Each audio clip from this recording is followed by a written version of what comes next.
అలాగే ప్యానెల్లోని ఇతర సభ్యులకి నమస్కారం అండి. ప్రైమ్ 9 వీక్షకులకు కూడా నమస్కారం అండి. కృష్ణవేణి గారు, గత ఏడాది చంద్రబాబు అంటే కూటమి ప్రభుత్వం అధికారంలోకి వచ్చిన తర్వాత నుంచి ఐపీఎస్ అధికారులను లక్ష్యంగా చేసుకుని వేధింపులకు గురి చేస్తోంది. ఏకంగా 24 మంది ఈ ఐపీఎస్లో కూడా పోస్టింగ్ ఇవ్వకుండా కూడా ఇంకా వేధిస్తూనే ఉంది అనేది ప్రతిపక్ష వైసీపీ ప్రధాన ఆరోపణ. అయితే ఇప్పుడు వీళ్ళేమంటున్నారు, వైఎస్ఆర్సీపీ వాళ్ళు కేవలం వేధింపుల వల్ల ఆయన రెసిగ్నేషన్ చేస్తున్నారు.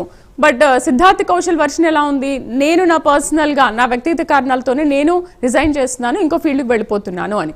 బట్ అటు కాంగ్రెస్ మాత్రం ఏమంటుంది, నిజంగానే ఆయన వ్యక్తిగత కారణాలతో చేసిందొచ్చు, కూటమి ప్రభుత్వం ఎటువంటి రాజకీయ ఒత్తిళ్లకు గురి చేయకపోవచ్చు అని మాట్లాడుతున్నారు. మరి మీరేమంటారు, ఎందుకు కూటమి ప్రభుత్వం అధికారంలోకి వచ్చిన తర్వాత నిజంగానే ఐపీఎస్ల మీద ఏమైనా కక్ష కట్టారా? ఎందుకు ఒక యంగ్ అండ్ డైనమిక్ మంచి పోలీస్ ఆఫీసర్ ఇవాళ ఎందుకు వెళ్ళిపోతున్నాడు ఈ ఫీల్డ్ నుంచి? మేడం, సిద్ధార్థ్ కౌశల్ గారు చెప్పినటువంటి అంశంలోనే ఆయన మాట్లాడినటువంటి తీరులో కానీ రాజీనామాలో కానీ క్లియర్ గా కనిపిస్తుంది మేడం. అంటే కొంతమంది చాలా మంది ప్రభుత్వంలో పనిచేయాలి కానీ ప్రజలకు సర్వీస్ ఇవ్వాలని కానీ చాలా యంగ్ అండ్ డైనమిక్ గా వస్తూ ఉంటారు. వచ్చినప్పుడు కొన్ని రోజులు ఆ పోస్ట్ కానీ ఆ పని చేసిన తర్వాత వాళ్ళకి కొంచెం వేరే ఫీల్డ్కి వెళ్ళాలనో లేకపోతే చెప్పడం కూడా జరిగింది, కార్పొరేట్ ఫీల్డ్ లో నేను స్థిరపడాలని అనుకోవడం. అంటే మనం సిద్ధార్థ్ కౌశల్ గారిని ఏదైనా మంచి స్టార్ట్అప్ లో చూడబోతున్నామేమో, దానికి ఎందుకు మనం ఆహ్వానించకూడదు. కాకపోతే దీన్ని వైసీపీ ఏం చేస్తుందంటే రాజకీయ రంగు పులిమి దానికి ఒక పెడార్థాలు తీస్తూ మాట్లాడితే రెడ్ బుక్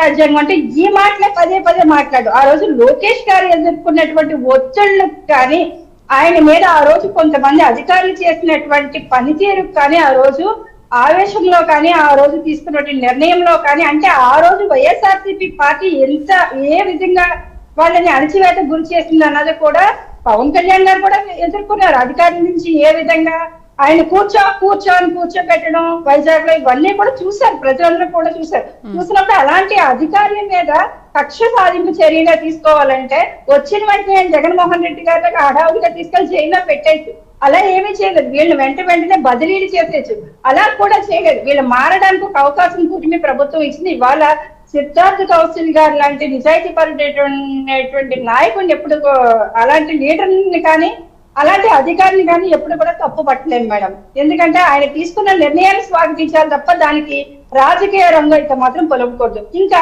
అమరాపాలి గారి గురించి మాట్లాడుతూ ఉన్నారు మేడం. ఆ రోజు ఉమ్మడి రాష్ట్ర విభజనలో ఏపీ క్యాడర్కి వెళ్ళమని ఆ రోజు అమరాపాలి గారికి ఉత్తర్వులు ఇస్తే ఆమె క్యాట్ లో పిటిషన్ వేశారు. ఆ రోజు ఆ క్యాట్ లో వేసినటువంటి పిటిషన్ ఏమని వేశారంటే కొంతమంది అధికారులకి సడలింపునిస్తూ కొంతమందికి కఠినంగా వ్యవహరించడాన్ని అయితే మాత్రం ఆ రోజు ఆమె తప్పుపడుతూ క్యాట్ లో పిటిషన్ వేశారు. దానికి వచ్చినటువంటి తీర్పు సారాంశమే మీరన్నదే కరెక్ట్ అయితే కనుక మీరు మళ్ళీ ఇప్పుడు అక్కడికి వెళ్ళిపోమని, అలాగా ఎవరికైతే ఇలాగ ఒకరికి సడలింపు ఇవ్వడం ఒకరికేమో కఠినంగా వ్యవహరించడం అనేది కరెక్ట్ కాదు. కాబట్టి క్యాట్ ఆ తీర్పుని మనం వెలువరించింది మేడం. ఆ విధానంగా ఆవిడ కోరుకున్నట్టు తెలంగాణకి వెళ్ళమని ఆమెకి ఆ తీర్పులో వెలువరించడం జరిగింది 1 వీక్ బ్యాక్.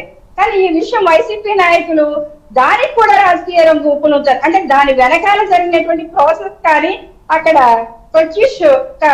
సిన్హా కమిటీ అని ఉంది మేడం. ఆ కమిటీ నుంచి జరిగినటువంటి మార్గదర్శకాలు కానీ ఉత్తర్వులు కానీ ఇవి ఏమీ పట్టించుకోరు.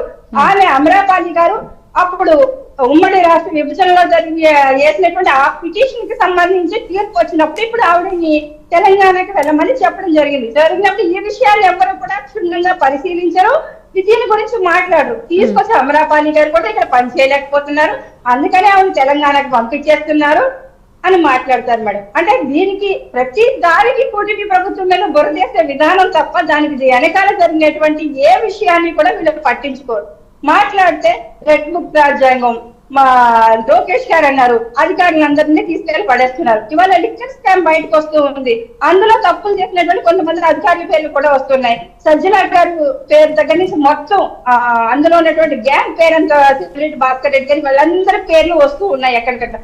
అందులో ఇంక్లూడింగ్ కొంతమంది అధికారులు కూడా కుమ్మక్కైతే వాళ్ళ పేర్లు కూడా కొంత చార్జ్ షీట్ లో రావచ్చు. కానీ ఇవన్నీ కూడా వదిలేసేసి తప్పు చేసిన వాళ్ళని ఎవరిని శిక్షించకూడదు అనుకుంటే ఆ రోజు ఐఏఎస్ లక్ష్మి ఐఏఎస్ ఆఫీసర్ జైలుకి వెళ్ళారు కదా మేడం జగన్మోహన్ రెడ్డి గారు తండ్రి హయాంలో. శ్రీలక్ష్మి గారిని కూడా సైలెంట్ ఇచ్చి వదిలేయచ్చు కదా. కానీ ఏది చెయ్యకూడదు, కూటమి ప్రభుత్వం అన్యాయాన్ని వెలికి తీయకూడదు, అక్రమాలను వెలికి తీయకూడదు అనుకుంటే ఎలా మేడం? ఒక ఆఫీసర్ ఇష్టపడి తనంతట తాను నాకు ఈ అధికారిగా చేస్తాను కాబట్టి దాని కొత్తదనాన్ని కోరుకుని యువత చాలా మంది ఉన్నారు. ఒక ఫీల్డ్ నుంచి వదిలేసి ఇంకో ఫీల్డ్కి వెళ్ళక సక్సెస్ అయ్యే వాళ్ళు కూడా చాలా మంది ఉన్నారు. ఆ ఫీల్డ్ వదిలేసుకొని వచ్చి కొంతమంది అధికారులుగా స్థిరపడిన వాళ్ళు కూడా చాలా మంది ఉన్నారు. దాన్ని స్వాగతించాలి తప్ప దానికి తిరిగి వైసీపీ వాళ్ళు ప్రతి దానికి రాజకీయం చేయడం, ప్రతి దానికి రాజకీయ రంగం కులంతో మాత్రం వీళ్ళకి అలవాటు అయిపోయింది మేడం ఎక్కువైతే మాత్రం. అంటే ఇప్పుడు ఏంటి కృష్ణవేణి గారు, ఏంటి ఐఏఎస్ ఐపీఎస్ లను అడ్డం పెట్టుకుని వైసీపీ రాజకీయం చేస్తోంది అని అంటారా? అలా ఎలా చేస్తున్నారు అంటే ఇప్పుడు వాళ్ళ ప్రభుత్వ హయాంలో పనిచేసిన వాళ్ళు మీ ప్రభుత్వ హయాంలో కూడా ఇప్పుడు చాలా మంది ఉన్నారు. వాళ్ళ మీద మీరు కక్ష కట్టి కావాలని బయటికి పంపిస్తున్నారు అని అంటున్నారు కదా, అంతేనే ఇది కూడా ఒక రీజన్ అనుకోవచ్చా సిద్ధార్థ్ విషయంలో? అది రీజన్ ఎలా అవుతుంది మేడం? ఆయన స్వయంగా చెప్తూ ఉన్నారు నేను ఇష్టపడి వేరే ఫీల్డ్ ఆయనే చెప్తున్నారు. కానీ రమేష్ గారు ఇంతకు ముందు ఏమన్నారు? రమేష్ గారు ఏమన్నారు? ఒక సంస్థలో మనం పనిచేసినప్పుడు ఆ సంస్థ గురించి మనం మంచిగా మాట్లాడతామని మాట్లాడారు కదా. సో ఇప్పుడు అక్కడ ఉన్నాడు కాబట్టి ఓకే నాకు చాలా బాగుంది, చాలా హెల్ప్ చేసింది, ఇంకేం ప్రాబ్లం లేదు, వెళ్ళిపోతున్నానని చెప్పారు కదా, అంతే అంటున్నారు కదా.